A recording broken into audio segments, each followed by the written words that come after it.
Welcome back to the Who's Yanks. We talk everything Canada soccer and U.S. soccer. Tonight we're going to be doing a recap of the USA's World Cup qualifying CONCACAF match between the Yanks and L3. We're in this one. Come on. Come on. You can already hear the fans saying it. 2-0 for the United States over L3 in Cincinnati at TQL Stadium. And fun fact, the USA now has matched the same amount of wins as FC Cincinnati in that stadium. Funny that this is a hilarious night. We've got a lot to unpack. But before I do that, there is an announcement I want to announce. If you want to stay to the end, I do have a couple player quotes I want to read out and really kind of start just a couple discussions in the chat and tell what you guys think about it. But without further ado, this is hilarious. This game is fun to talk about. It's like there's a lot to unpack here, and I can't wait to really get into the meat of it. But without further ado, let's start into our starting lineup. We have. Oh, before I even do that, I do want to mention that the reason why this is not a dual video is because this game alone was enough to like stand out on its own. I mean, I couldn't put a U.S.-Mexico game mixed in with a Canada-Costa Rica because of U.S.-Mexico alone in the title. Come on, it's a battle of the giants of CONCACAF. It's got to stand on its own. So that's why I literally had two screens going, one for the Canada game and the other for the U.S.-Mexico game, literally going two screens at once. So unfortunately, I'm not going to be able to give you guys detailed play-by-play as I mentioned in the Canada video, but I am going to give you guys the best of what I saw, and I'm trying to give you guys a decent analysis on them too. But now, without further ado, let's go into the starting lineup after I have to get that out of the way. We have Zach Steffen, DeAndre Yedlin, Walker Zimmerman, Tyler Adams, Anthony Robinson, Giannis Musa, Weston McKennie, Ricardo Pepi, Brendan Harrison, Miles Robinson, and Timothy Weah. How about Ricardo Pepi getting the start against his his other country of allegiance, Mexico? And I think he had a pretty good game. But let's go into this game in the meat of it. To start this game off, this was just a classic gritty U.S.-Mexico game. Anything you could imagine it to be. It was just tackles flying everywhere, fouls going in, everything a derby game you could think of when it comes to U.S.-Mexico, right? And for those that didn't know about the U.S.-Mexico, I would hope you did, but there are a couple people that, especially after knowing or watching the summer tournaments, there's a lot of people that did not know or unaware that U.S.-Mexico rivalry was a big rivalry, especially those in Europe. So, if you weren't sure at this point, yes, the U.S.-Mexico is one of the I would say one of the most heated rivalries in the world, and also at the moment the most underrated rivalry in the world. As I mean, it's one of the most historical rivalries in the world too. But going back to the game, both teams had chances back and forth. USA mainly was playing pressure out the front gate. Mexico would try and respond on some counter. Tuki Lozano had one-on-one with Zach Steffen. Huge save from Zach Steffen. And my oh my, the Man City backup keeper came up huge there. But then it's the USA keeps applying pressure. Mexico, however, still continues to bend and not break. And that's pretty much the way it goes. Brady Bush to the halftime. Neither team was able to break through, and as well as neither team refusing to concede. They're trading blows just like Rocky. If you've seen that movie, you know what I'm talking about. But if you haven't, you need to see Rocky. But that's what these teams were like tonight. Oh, in the first half, they were trading blows. But then all of a sudden, second half is something different. But I don't want to get ahead of myself. We're going to talk about the second half. But I do want to mention that in the first half, or in general the game, Pulisic did not start for the USA due to calls from Chelsea's coach saying please don't play him too hard, or basically please don't get him hurt again because we need him for a couple games for Chelsea. And the USA did abide by his wish and did decide not to start Pulisic. However, many people will say this is debatable, as the Chelsea head coach was like, he understands the emotions were running high, and that's all that comes with Mexico and USA, right? There's gonna be emotions. It's a rivalry. You can only understand how big of it is if you're a U.S. fan or a Mexico fan yourself. And so the Chelsea coach here really, he sparked a little controversy among a U.S. fan group, saying, Well, yeah, there is, of course, going to be some emotion, and why wouldn't Pulisic want to play in this one? And so, thankfully, he does play as a sub, but at the first half, and even going into the second half, there's still no sign of Pulisic, but the USA comes out punching. Chances left and right. Ochoa making huge saves left and right. And he makes another huge save, like as a power shot just comes right at him, and he just deflects it way, way over the net. Keeps Mexico in this one. But then we go to the 67th minute, where we've got our first major brawl in the match between L3 and the Yanks. Fueling the fire, it leads to multiple yellow cards being handed out.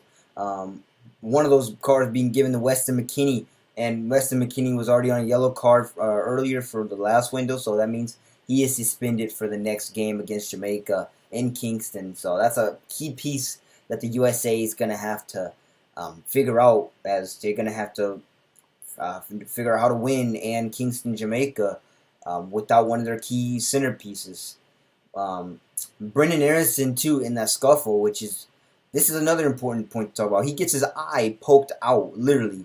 Like, the Mexico guy literally has his finger in his face, gouging his eye out. And the referee, I don't know if he doesn't see it, he doesn't see it. But I don't know what's going on, and I don't know how he didn't catch that, as the guy got away scot-free. He should have got a red for that, and then once again, Taylor Twellman on the call was saying, this is why we need a VAR in CONCACAF for moments like this, right? Especially in a derby match when there's going to be heated moments, and especially when Brendan Aaronson's getting his eye literally gouged out. I mean, come on. Once again, you need VAR, and just for moments like that in CONCACAF.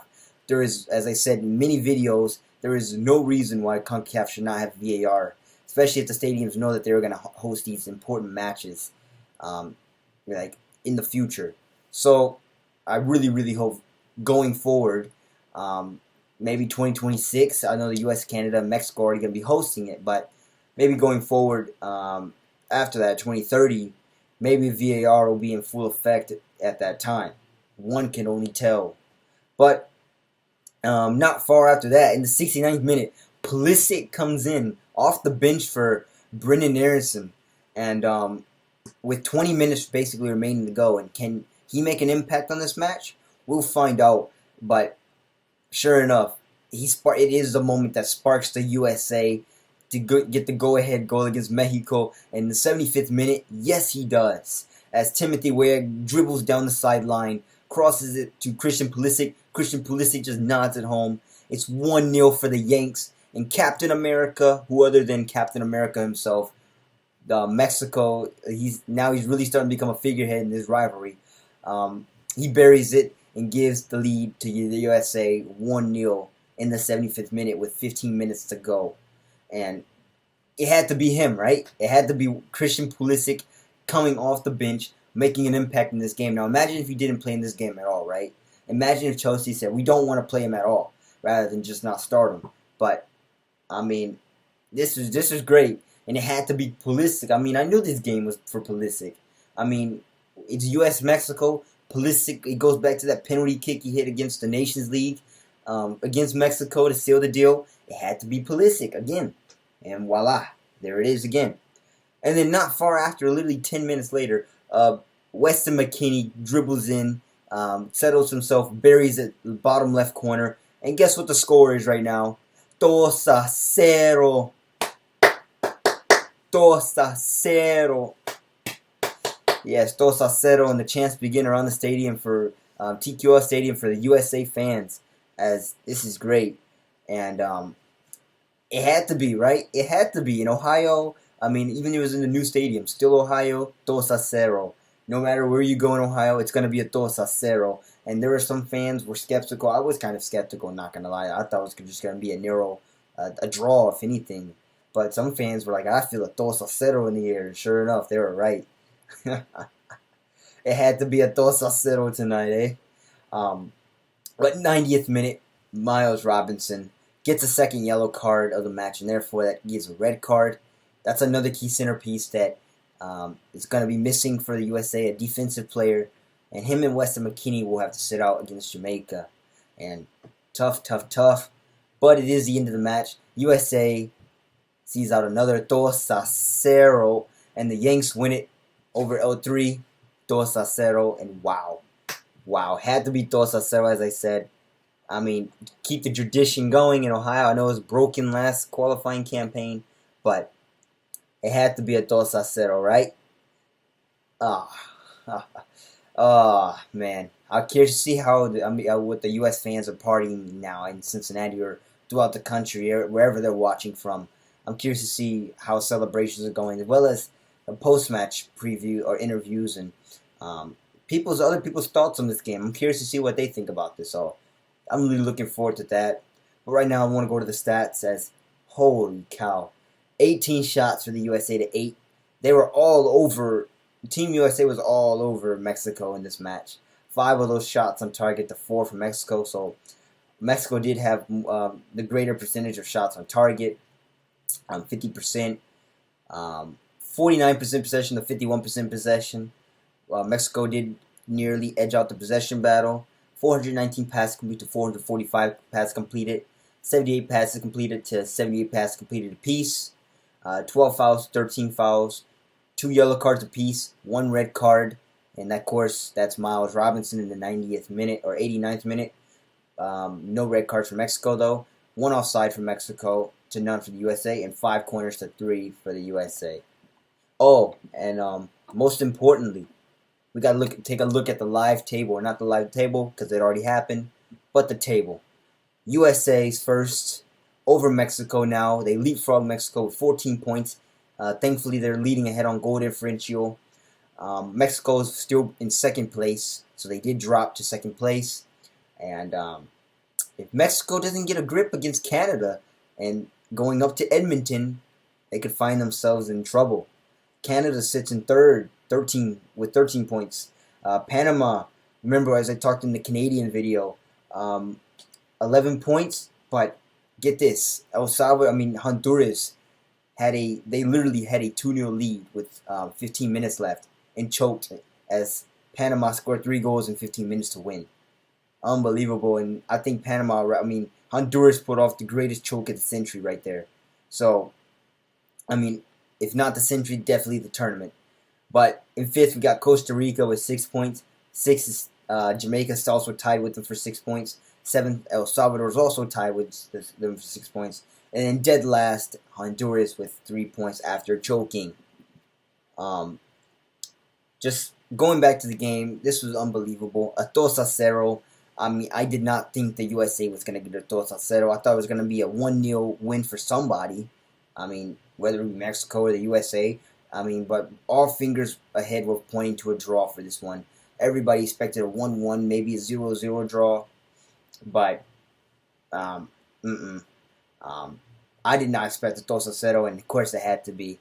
And for this, I'm really curious to see what the Mexican press is about. So if someone can comment down below what they're saying out of Mexico right now, what they're reacting to this game, because I know there are some hard feelings going on down there in Mexico, and their response to the game, oh boy, it might not be good for Tata Martino, as now he's in a must-win situation to beat La Rouge in Edmonton in cold weather.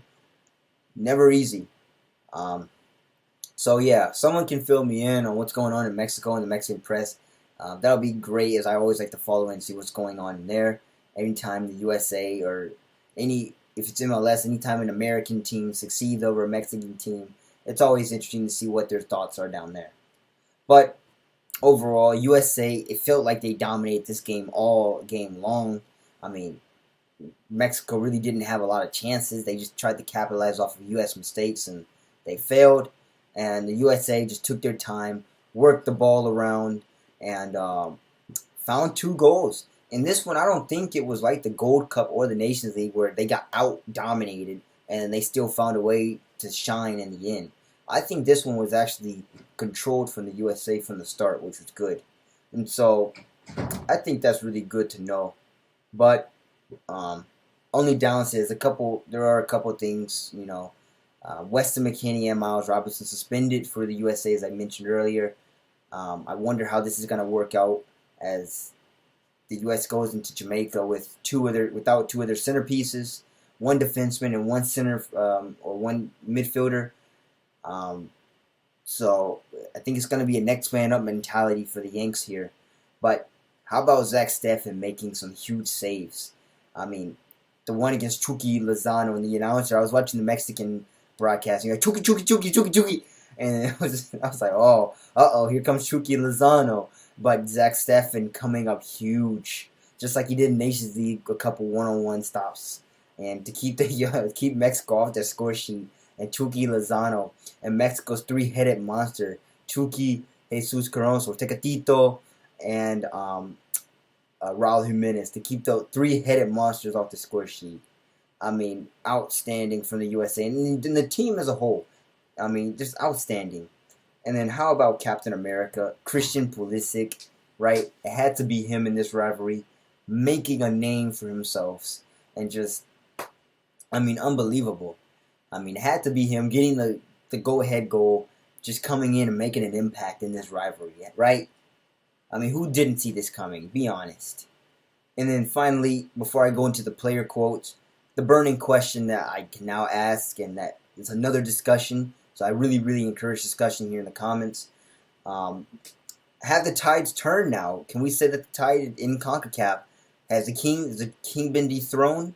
Do we now have a three-way race for the king between Canada, Mexico, and USA? Right? Is Mexico's no longer the dominant king, right?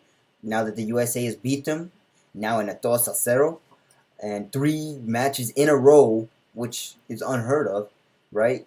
The USA wins 3 matches in a row over L3. Who would have known? But can we now say that the tide have turned in USA's favor in this rivalry? I don't know. I mean, that's up to you guys in the discussion. I think it has. You know, we'll see when the return leg at Azteca how the USA does. As Azteca has never really been a good place for the USA, but we'll see how that goes. And then finally, I just want to go into some player discussions here. We got a couple player quotes here, starting with Tyler Adams. And he says, the commitments made by Nike and the U.S. Soccer to grow the game and make it more inclusive, and another big, or another big step in the right direction for our sport. What do you guys think about that quote? I think I like it. It's important to really get the USA. I want to see the sport grow in the USA as well as Canada.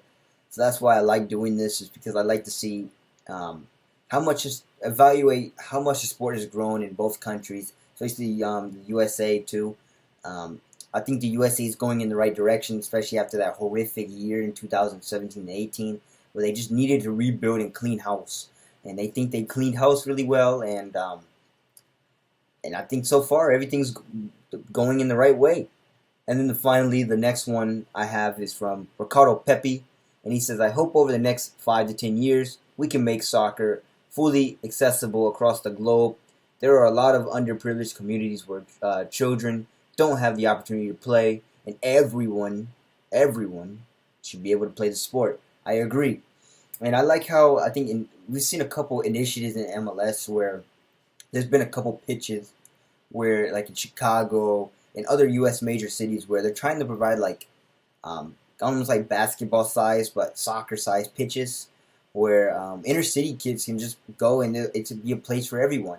And I like to see that too. You know, just expand the sport in North America and just make an inclusive place for everyone to be. And I think that just benefits everyone. So I think that I like Ricardo Pepi's here, and I just really, really hope that the U.S. Soccer and those who keep those philanthropist groups that keep funding these soccer pitches in inner cities and throughout the country for everybody to play in, and just really just bring the sport together and bring the country together through soccer. It would just be amazing. But with that I said, that pretty much does it. If you like this video, make sure you like, share, subscribe. Tell all your friends about it. And also tell all your friends, 2-0.